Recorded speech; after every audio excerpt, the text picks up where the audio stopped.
Hello and welcome take गुरु के एक और इंटरनेशनल एपिसोड में आपका स्वागत है। मैं हूं अभिषेक तेलंग और हम हैं इस वक्त सिंगापुर में। अब सिंगापुर में हम क्यों आए हैं? बेसिकली ओप्पो का लेटेस्ट स्मार्टफोन N3 लॉन्च होने जा रहा है और हम इसे देखने आए हैं कि आखिर इस स्मार्टफोन में क्या क्या खास फीचर्स हैं। तो ओप्पो N3 के बारे में तो हम जानेंगे, पर सबसे पहले ये जान लेते हैं कि आज के टेक गुरु के इंटरनेशनल एपिसोड में आपके लिए क्या क्या है। देखिए, सबसे पहले तो हम आज के टेक गुरु में रिव्यू करेंगे iPhone 6 का। उसके बाद हम लोगों के पास है एक बहुत ही मज़ेदार गैजेट जो है Moto 360 स्मार्ट वॉच मोटरोला की। कैसी है ये, इसका रिव्यू हम आपको टेक गुरु में देंगे। साथ में कुछ मज़ेदार गेम्स भी दिखाएंगे। पर सबसे पहले देखते हैं कि ओप्पो के कौन से नए स्मार्टफोन्स लॉन्च हुए।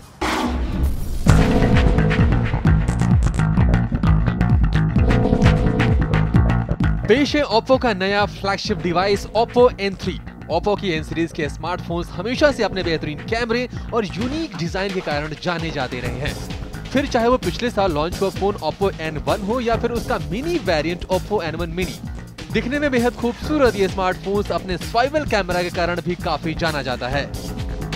N1 के साथ ओप्पो ने एक बहुत ही बढ़िया डिजाइन फिलॉसफी अपने फोन्स में इंट्रोड्यूस की थी, जो थी ये जो प्राइमरी कैमरा है रियर फेसिंग, वो फ्रंट फेसिंग कैमरा हो जाता है 206 डिग्री तक रोटेट करके, जिससे आप सेल्फीज भी उसी अच्छे क्वालिटी में ले सकते हैं जितनी अच्छी क्वालिटी में आप उसके प्राइमरी रियर फेसिंग कैमरे से आप नॉर्मल फोटोग्राफ्स लेते थे।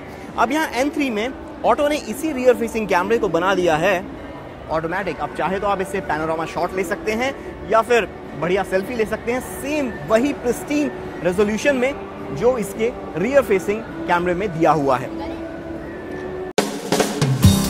सेल्फीज लेने में परफेक्ट Oppo N3 ओवरऑल काफी अच्छा कैमरा फोन है। Oppo N1 के मुकाबले Oppo N3 में इस बार 16 मेगापिक्सल का कैमरा दिया गया है, जो अब ऑटोमेटिक मोटराइज्ड स्विवेल के साथ आता है, जिसे आप स्क्रीन पर फिंगर जेस्चर्स की मदद से या इसके बैक पैनल पर दिए गए फिंगरप्रिंट सेंसर की मदद से अपनी सहूलियत के हिसाब से 206 डिग्री तक रोटेट कर सकते हैं।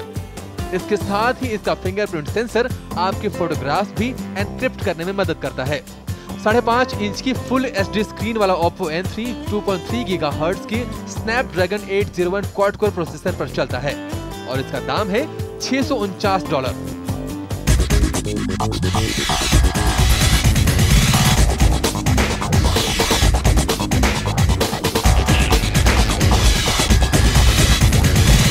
Oppo N3 के अलावा Oppo ने R5 भी लॉन्च किया है। स्लिम स्मार्टफोन की ये जंग आने वाले दिनों में हर दिन हर पल और तेज होती जाएगी। इस वक्त Oppo का R5 दुनिया का सबसे ज्यादा स्लिम, दुनिया का सबसे ज्यादा पतला स्मार्टफोन है।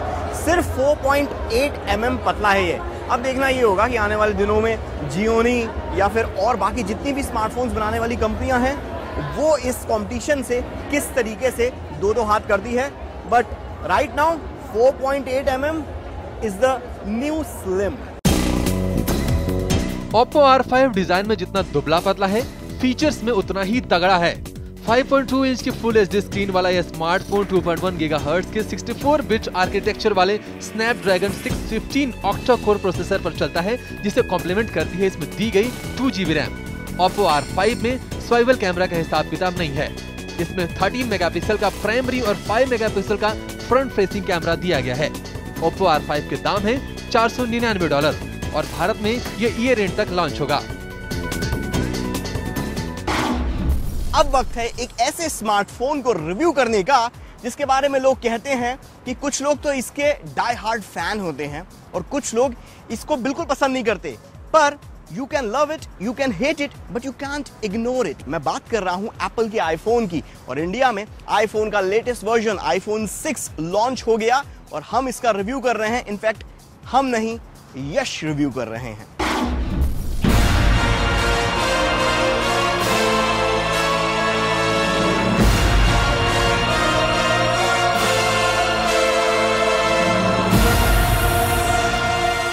बिगर इज बेटर, इसी कंसेप्ट के साथ iPhone 6 को बाजार में उतारा गया। जब भी नया आईफोन बाजार में आता है तो सबसे पहला सवाल हमें यही होता है कि इस फोन में नया क्या है। तो सबसे पहले जान लेते हैं iPhone 6 की नई बातें। सबसे पहला चेंज स्क्रीन साइज। 4.7 इंच की स्क्रीन की वजह से सच में ये फोन बड़ा लगता है। बड़ा होने के साथ ही आईफोन बेहतर भी हो गया है। डिस्प्ले बड़ा हुआ है पर साथ में व्यूइंग एंगल, कंट्रास्ट और ब्राइटनेस भी इंप्रूव हुए हैं। डिजाइन में सबसे बड़ा चेंज आया है पावर बटन में। पावर बटन जो कि अब तक फोन के ऊपर आया करता था वो फोन की राइट साइड पर दिया गया है। साथ ही एक और बदलाव ये है कि फोन में मेटल बैक दिया गया है जिससे फोन देखने में और ज्यादा सिंपल लगने लगा है। नया आईफोन 6 और पतला हो गया है। ये अब तक का सबसे पतला आईफोन बन गया है, पर पतला होने के साथ नया प्रोसेसर भी आ गया है। A8 प्रोसेसर की वजह से फोन और भी तेज तर्रार बन गया है। इसका बैटरी कंजम्पशन भी अब कम हो गया है। नए A8 प्रोसेसर के कारण पावर यूजेज कम हुआ है। बैक में मेटल डिजाइन ने वापसी की है। जब फोन मेटल का बन जाता है तो फोन स्लिपरी जरूर हो जाता है। ऊपर से ये जो एंटेना लाइंस दी गई हैं वो भी कभी कभी मार्कर से बनाई हो ऐसी लगती है। तो फोन स्लिपरी हो गया है, इसलिए आईफोन को यूज करने के लिए अब आपको चाहिए होगा एक केस।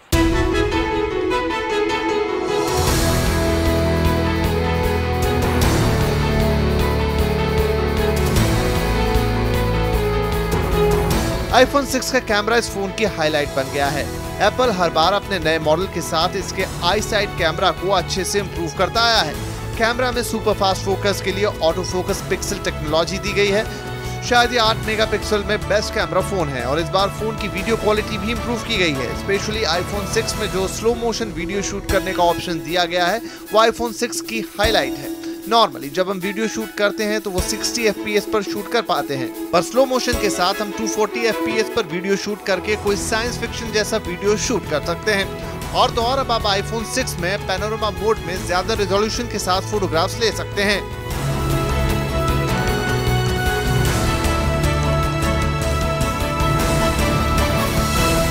फोन बड़ा जरूर हुआ है लेकिन इसका वन हैंडेड यूज अभी भी उतना ही कंफर्टेबल है जितना कि पहले था। इसके ये बीच वाले बटन को डबल टैप करते ही ये स्क्रीन जो है वो आधे तक नीचे आ जाएगा और आपका ये वन हैंडेड यूज और भी कंफर्टेबल हो जाएगा। एप्पल ने आईफोन 6 में नए सेंसर्स लगाए हैं जिससे अब आईफोन आपके स्टेप्स के अलावा आप कितने स्टेप्स चढ़े हैं उतरे हैं वो भी गिन सकता है। iOS 8 में सबसे अट्रैक्टिव फीचर यही है। ओवरऑल हेल्थ ऐप काफी अच्छे से डेवलप किया गया है और फोन के साथ लॉन्च हुआ एप्पल पे जो NFC और फोन के टच ID की मदद से आपके क्रेडिट और डेबिट कार्ड को रिप्लेस करने की काबिलियत रखता है। फोन में आपके कार्ड के डिटेल्स पहले से स्टोर किए जाएंगे। आपको बस NFC की मदद से अपने टच ID पर अंगूठा रखना है और आपका ट्रांजैक्शन पूरा। इस वजह से आपको अपना पिन जो अब तक स्वाइप मशीन पर डालना पड़ता था अब नहीं डालना पड़ेगा। इस तरह आपके ट्रांजैक्शन की सिक्योरिटी भी बढ़ जाएगी। एप्पल का दावा है कि एप्पल पे सब जगह जल्द ही आ जाएगा, पर भारत में ये कब तक आएगा फिलहाल ये नहीं कहा जा सकता।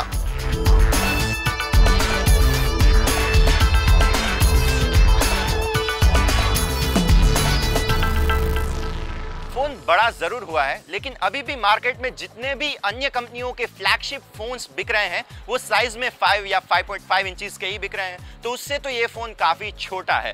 दूसरी बात, फोन पतला हुआ है, वजन में हल्का हुआ है, परफॉर्मेंस में तेज हुआ है। तो अगर आप एंड्रॉइड यूजर हैं तो iOS 8 पर शिफ्ट होने का ये सबसे बढ़िया मौका हो सकता है। अगर आपके पास ऑलरेडी आईफोन है, अगर आपके पास आईफोन 5 या 4S या फिर 4 है, तो आप अगर आईफोन 6 पे शिफ्ट हो रहे हैं तो सबसे अच्छा है क्योंकि ज्यादा फीचर्स यूज करने का आपको मौका मिलेगा।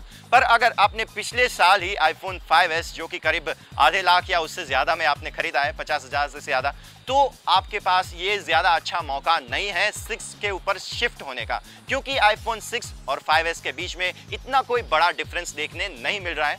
एक है एप्पल पे जो कि इंडिया में अब तक लॉन्च नहीं हुआ है और कब आएगा गॉड नोज, और दूसरी बात, परफॉर्मेंस तेज हुआ है, प्रोसेसर अच्छा हुआ है, लेकिन डे टू डे लाइफ में इतना ज्यादा कोई फर्क नहीं गिर रहा है। तो अगर आपके पास 5S है मत खरीदिए। उसके अलावा आपके पास एप्पल के ऊपर जाने का ये सबसे अच्छा मौका है, अब तक का बेस्ट आईफोन ये मैंने देखा है।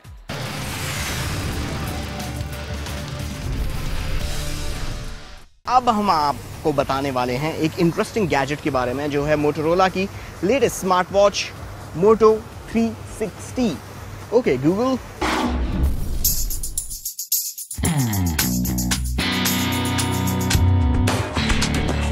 वेरेबल टेक का जमाना आ रहा है। लगभग हर स्मार्टफोन बनाने वाली कंपनी अपनी स्मार्ट वॉच बाजार में उतारना चाहती है। सैमसंग, LG, सोनी, एप्पल जैसी हर बड़ी कंपनी वेरेबल टेक के धंधे में अपना हाथ आजमाना चाह रही है। अब स्मार्ट वॉचेस की इस दौड़ में Moto 360 अलग ही नजर आती है। जहां ज्यादातर स्मार्ट वॉचेस स्क्वायर डिजाइन में हैं, वहीं अपने गोल डायल के कारण Moto 360 जरा हट के लगती है। इनफैक्ट दिखने में किसी अच्छी घड़ी जैसी लगती है। Moto 360 में 320x290 पिक्सल्स की रेजोल्यूशन वाली गोल स्क्रीन दी गई है, जो 205 ppi के साथ आती है, जो डिसेंट है। हालांकि अगर इसका रेजोल्यूशन थोड़ा और बेहतर होता तो ज्यादा अच्छा होता। Moto 360 वेरेबल डिवाइसेस के लिए गूगल के खास डिजाइन किए गए ऑपरेटिंग सिस्टम एंड्रॉयड वेयर पर चलती है, जिसे ताकत देता है इसके अंदर दिया गया OMAP3 प्रोसेसर 512 MB रैम के साथ। इसके अंदर 4 GB की इंटरनल स्टोरेज भी दी गई है। एंड्रॉइड वेयर स्मार्ट वॉचेस के लिए एक काफी अच्छा इनिशिएटिव है गूगल की तरफ से, but to be frank Android Wear अभी थोड़ा अंडरकुक्ड है। इसमें अभी भी ढेर सारे इंप्रूवमेंट्स की गुंजाइश है। फॉर एग्जांपल Moto 360 की ये राउंड स्क्रीन के लिए एंड्रॉइड वेयर अभी भी कुछ हद तक ऑप्टिमाइज नहीं है। कई एप्स और कई फीचर्स इस राउंड स्क्रीन के कारण एंड्रॉइड वेयर में गच्चा खा जाते हैं। Moto 360 सिर्फ एंड्रॉयड स्मार्टफोन्स के साथ ही कंपैटिबल है, और वो भी एंड्रॉयड 4.3 जेली बीन या उसके अपग्रेडेड वर्जन्स पर ही। Moto 360 में कीज के नाम पर सिर्फ ये एक होम बटन या क्राउन है, जो एप्पल वॉच की तरह पूरे यूजर इंटरफेस के साथ इंटरेक्ट नहीं करता। ये बस वॉच को वेक करता है और लॉन्ग प्रेस पर सेटिंग्स पर ले जाता है। Moto 360 की डिजाइन में एक बेहद बहुत बड़ी कमी ये है कि इसके गोल डायल में ये नीचे ब्लैक बार हर वक्त नजर आती है। अब टेक्निकली अगर बात करें तो ये ब्लैक बार दरअसल एम्बिएंट लाइट सेंसर है, जो इसकी लाइट को सेंस करता है, आसपास की मौजूदा लाइट को, और उसको सेंस करके डिस्प्ले की ब्राइटनेस को एडजस्ट करता रहता है, जिससे इन शॉर्ट बैटरी लाइफ ज्यादा बढ़ती है। बट सीरियसली मोटोरोला, इस ब्लैक बार को छुपाया जा सकता था। अगर इस ब्लैक बार को छुपा दिया होता तो चांद जैसी खूबसूरत इस स्मार्ट वॉच में ये दाग नहीं होता। Moto 360 को इस चार्जर डॉक की मदद से चार्ज किया जाता है। डॉक पर रखते ही ये किसी टेबल क्लॉक की तरह लगती है। Moto 360 की एक और अच्छी बात इसमें दिया गया अच्छा माइक है, जिससे ये गूगल नाउ के वॉइस कमांड्स अच्छे से लेता है। पर बैटरी लाइफ के मामले में Moto 360 के नंबर काटे जा सकते हैं। दिन खत्म होते होते इसे चार्ज करने की जरूरत होने लगती है। पावर सेविंग्स मोड में भी 2 दिन के बाद इसकी जान निकलने लगती है। I think smart watches design करने वाली सभी कंपनियों को एक बात अपनी टॉप प्रायोरिटी लिस्ट में रखनी चाहिए, वो है अच्छी बैटरी लाइफ। क्योंकि अभी जो हम मौजूदा वॉचेस यूज करते हैं, इसमें एक बार बैटरी डाली तो साल भर तक बैटरी की टेंशन लेने की बॉस जरूरत ही नहीं पड़ती। और Moto 360 जैसी वॉचेस में आई थिंक आपको हर 2 दिन में बैटरी चार्ज करनी पड़ेगी। तो ये एक चीज़ थोड़ी सुधारने की ज़रूरत है। ओवरऑल बॉटम लाइन ये है Moto 360 के बारे में कि Moto 360 उम्मीद तो जताती है वेयरेबल कंप्यूटिंग के क्षेत्र में एक अच्छी स्मार्ट वॉच बनने की कोशिश ज़रूर करती है, पर चूंकि ये फर्स्ट जनरेशन डिवाइस है, इस कारण से इसमें अभी भी ढेर सारा डेवलपमेंट होना बाकी है, बहुत सारे डेवलपमेंट की गुंजाइश है। फिर चाहे वो Moto 360 की डिज़ाइन हो, इसके अंदर के फीचर्स हो, या फिर एंड्रॉयड वेयर जैसा ऑपरेटिंग सिस्टम हो जो स्मार्ट वॉचेस के लिए डिजाइन किया गया है। तो आपको इसे खरीदना चाहिए या नहीं? वेल, अगर आप एक अर्ली टेक्नोलॉजी के अडॉप्टर हैं तो आप, मेरी राय से आपको फर्क नहीं पड़ेगा, आप इसे खरीदेंगे ही, फिर चाहे मैं हाँ कहूँ या ना कहूँ। पर अगर आप 18,000 रुपए में अपने हार्ड अर्नड मनी से एक अच्छी घड़ी खरीदना चाहते हैं, तो मेरा ख्याल ये है कि Moto 360 के इस फर्स्ट जनरेशन डिवाइस को आपको इग्नोर करना चाहिए, या तो इसके सेकंड जनरेशन के लिए इंतजार कीजिए। होपफुली उसमें काफ़ी इंप्रूवमेंट्स हो जाएंगे जो इसमें नहीं है, या फिर अभी 18,000 रुपए में कोई भी Titan, Timex, HMT, Casio, fossil जैसी कोई भी घड़ी खरीद लीजिए 18,000 रुपए में। आई थिंक वो Moto 360 जितनी स्मार्ट तो नहीं होगी वो घड़ी, पर एक अच्छी वॉच जरूर हो सकती है। चलिए टेकगुरु में लेते हैं अब एक छोटा सा ब्रेक।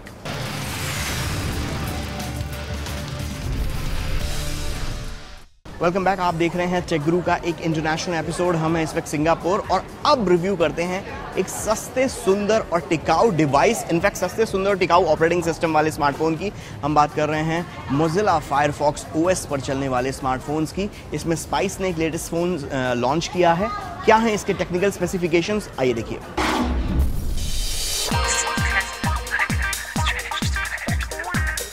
है स्पाइस का नया Fire One स्मार्टफोन। ये उन कंज्यूमर्स के लिए टारगेट किया गया है जो फीचर फोन्स के दाम में बिना कोई कॉम्प्लेक्सिटी के एक स्मार्टफोन ग्रेड एक्सपीरियंस पाना चाहते हैं।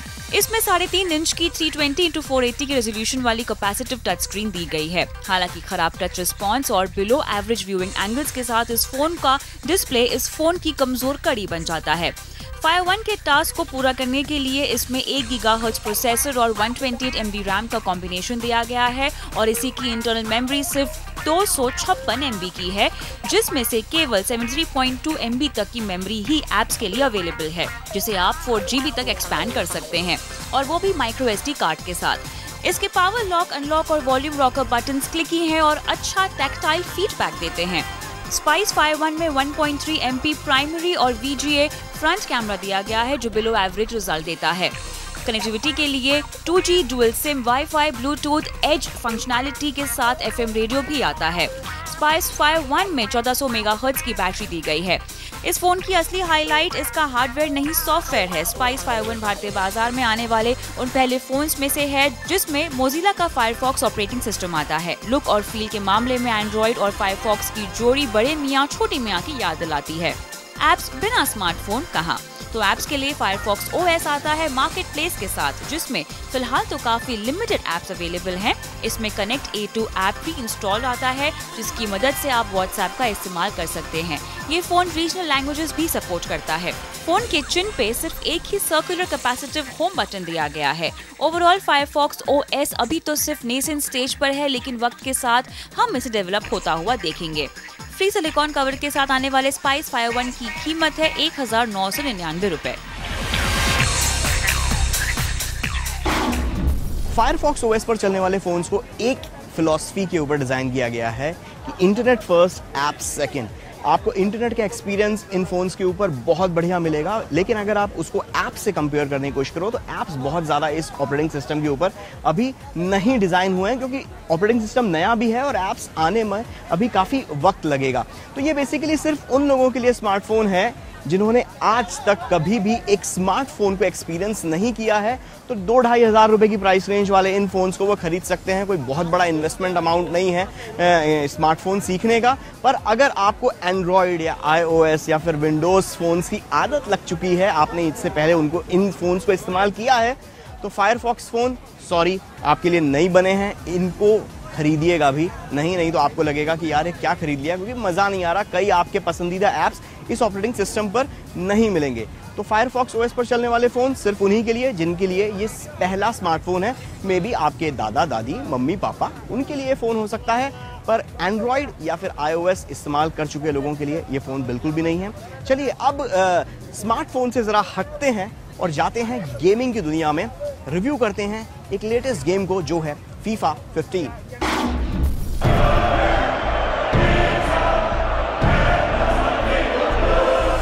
पेश है EA स्पोर्ट के सॉकर गेम का एक और इंस्टॉलमेंट FIFA 15। FIFA 15 अपने पहले वर्जन से ज्यादा तेज, रिस्पॉन्सिव और रियलिस्टिक लगता है। गेम के प्लेयर्स काफी रिस्पॉन्सिव हैं, फिर चाहे वो लास्ट मिनट डिफेंडिंग मूवमेंट्स ही क्यों ना हो। इसके साथ ही अब प्लेयर्स अपने बूट के हर पार्ट का इस्तेमाल कर सकते हैं, फिर चाहे वो फ्लिक्स, नज या फिर किसी और प्लेयर को अजीब तरीके से पास ऑन करना हो। अगर आप FIFA 15 पहली बार खेल रहे हैं तो शायद ये गेम आपको माइंड ब्लोइंग लगेगा, पर यदि आप इस गेम के पुराने वर्जन खेल चुके हैं तो फिर शायद ये गेम आपको थोड़ा स्लगिश लगेगा। FIFA 15 में ऑटोमेटिक प्लेयर स्विच करने की सेटिंग काफी इफेक्टिव है, जिसे आप नजदीक के प्लेयर को बॉल पास कर सकते हैं। FIFA 15 में नया अल्टीमेट टीम फीचर काफी अच्छा है, जिसके सहारे आप अपने मन पसंदीदा प्लेयर चुन सकते हैं और गेम को आसानी से खेल सकते हैं।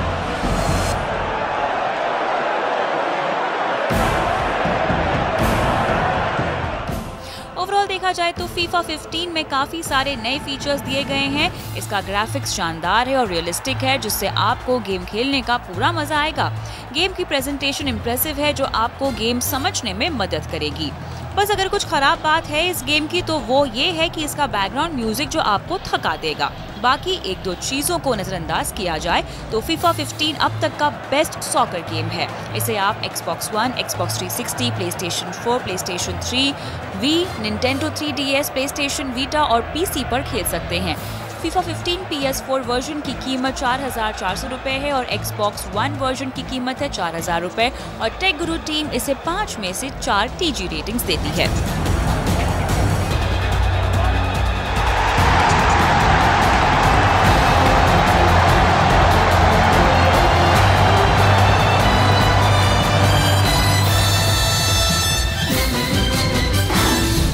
वेल टेक गुरु के इस हफ्ते के एपिसोड में अभी के लिए बस इतना ही। अब वक्त आ गया टाटा अलविदा गुड बाय कहने का। आपको इस हफ्ते का टेक गुरु कैसा लगा सिंगापुर से, आप अपना फीडबैक हमारे साथ शेयर कर सकते हैं फेसबुक, ट्विटर, इंस्टाग्राम पर। लाइक, फॉलो, सब्सक्राइब कीजिए, अपने कमेंट्स हमें बताइए कैसा लगा, फीडबैक दीजिए, क्योंकि आपके फीडबैक के बगैर टेक गुरु अधूरा है। तो अभी टेक गुरु के इस हफ्ते के एपिसोड के लिए बस इतना ही। अभिषेक और सिंगापुर से इस हफ्ते के लिए अलविदा। अगले हफ्ते फिर मिलेंगे नए गैजेट्स, नए डिवाइसेस, नई टेक्नोलॉजी और कुछ नई जगहों से। तब तक के लिए स्टे कनेक्टेड।